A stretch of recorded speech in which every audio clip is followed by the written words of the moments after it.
Well, President Donald Trump announced a major investigation into voter fraud in this country a day after he was called out again by the media for making allegations that voter fraud exists in this country. You might have heard a couple of days ago, Trump suggested that maybe 3 to 5 million votes were cast illegally, potentially by illegal immigrants in this country. The media scoffed and the media chuckled and the media accused him of lying. Well, Trump says, I've got information to back this up and I think we need an investigation.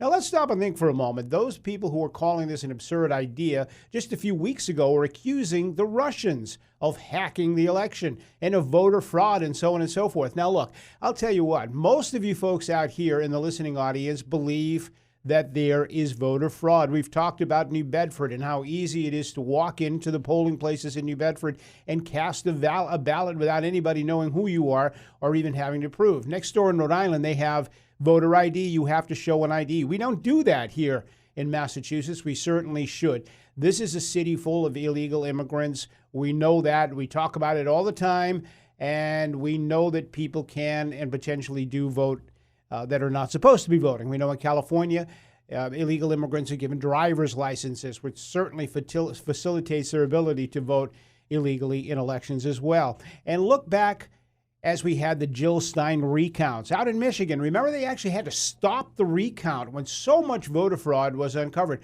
Why is it all of a sudden people are having a difficult time believing that there is voter fraud? So once and for all, we're going to have a federal investigation into this whole idea about voter fraud, and we'll get some answers, and maybe we can come to some kind of consensus on whether or not we need voter ID nationwide to prevent fraud from happening. We'll talk more about it on WBSM.